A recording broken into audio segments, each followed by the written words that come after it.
ህገወጥ የሰዎች ዝውውር በዜጎች ላይ የሚያደርሰውን ጉዳት ለማስቆም የኢትዮጵያ መንግስት ሁለገብ አቀራረብን በመከተል የአዘዋዋሪዎችን እንቅስቃሴ ለማስቆም እየሰራ መሆኑን የሴቶችና ማህበራዊ ጉዳይ ሚኒስቴር አስታውቋል። ሚኒስቴር መስሪያ ቤቱ ይህንን ያስታወቀው በዓለም አቀፍ ደረጃ ለ25ኛ ጊዜ በኢትዮጵያ ደግሞ ለመጀመሪያ ጊዜ የዓለም የስደተኞች ቀን በተከበረበት ወቅት ነው። መድረኩን ሪፖርተራችን ዳግማዊት ደረጀ ተከታትለዋለች።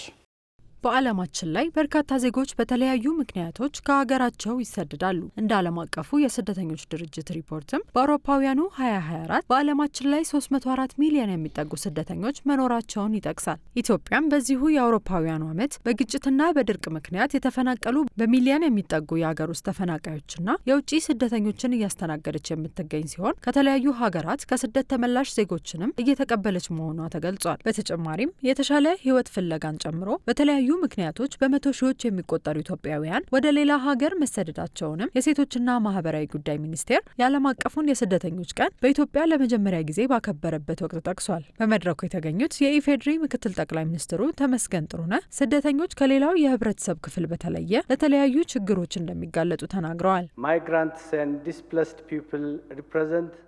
ስደተኞችና ተፈናቃዮች በህብረተሰቡ ውስጥ የተገለሉ ናቸው። እንዲሁም ለጥቃት ቅርብ ናቸው። አስፈላጊ የሆኑ ነገሮችም ለማግኘት የተገደቡ ናቸው። ለምሳሌ የጤና ድጋፍ፣ እንዲሁም በሚፈጠሩ የተሳሳቱ መረጃዎች ምክንያት በህብረተሰቡ ውስጥ ያለመፈለግ ስሜት ይገጥማቸዋል።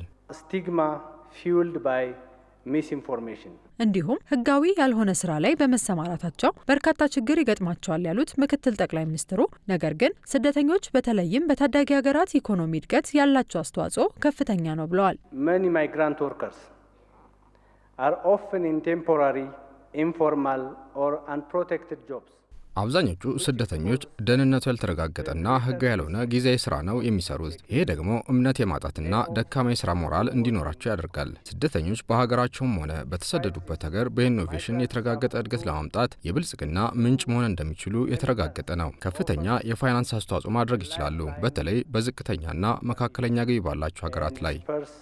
ሎካል ማርኬትስ especially those of low and middle income countries. ኢትዮጵያ ስደተኞችን የችግር ምንጭ ሳይሆን የሀገራትን ኢኮኖሚ የሚያጠናክሩ ባህላዊ ትስስርን የሚያጎለብቱ የፈጠራ የስኬትና የለውጥ ኃይሎች አድርጎ በማየት ተገቢውን ከለላና ድጋፍ በመስጠት በዓለም አቀፉ የስደተኞች ስምምነት ትግበራ ላይ ግንባር ቀደም ሚናዋን እየተወጣች እንደምትገኝም ተገልጿል። በመሆኑም በአሁኑ ጊዜ በተለያዩ ሀገራት የነበሩ በመቶ ሺዎች የሚቆጠሩ ስደተኛ ዜጎችን ወደ ሀገር እያስገባች መሆኑን የገለጹት ምክትል ጠቅላይ ሚኒስትሩ የሚያስፈልገው እገዛ ሁሉ ተደርጎላቸው ወደ ማህበረሰባቸው እንዲቀላቀሉ የማድረግ ስራ እየተሰራ መሆኑንም አንስተዋል። According to the government's citizen-centered policy, በኢትዮጵያ ባለው ዜጎች ተኮር ፖሊሲ በሳውዲ አረቢያ፣ የመን፣ ሊባኖስ፣ ባህሬን፣ ማይናማር፣ ሱዳን፣ ታንዛኒያና ሌሎች የአፍሪካ ሀገራት በአስቸጋሪ ሁኔታ ውስጥ የነበሩ በመቶ ሺዎች የሚቆጠሩ ኢትዮጵያን ስደተኞች ወደ ሀገራቸው መልሰናል።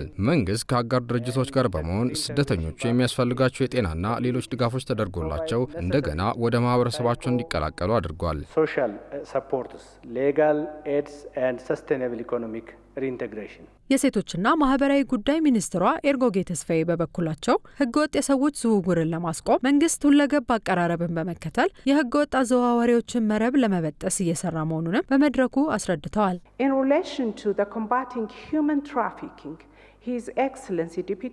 ህገወጥ የሰዎች ዝውውር በዜጎች ላይ የሚደርሰውን ስቃይ ለማስቆም ምክትል ጠቅላይ ሚኒስትር ተመስገን ጥሩነህ ሁለገብ አቀራረብን በመከተል የአዘዋዋሪዎችን መረብ ለመበጠስና በሚሊዮን የሚቆጠሩ ኢትዮጵያውያንን ከስደት ለመታደግ እየሰሩ ነው። በ2025 ወደ ሀገር ተመላሽ ስደተኞችን ወደ ሀገር መመለስ፣ ጥበቃ ማድረግ፣ ማብቃትና እንደገና ወደ ህብረተሰቡ እንዲመለሱ ማድረግ በትኩረት ተይዞ እየተሰራበት ያለ ጉዳይ ነው። ይህም በአስቸጋሪ ሁኔታዎች ላይ ለነበሩ ከስደት ተመላሾች ኢኮኖሚያዊና ማህበራዊ ድጋፍ ለማድረግ ነው።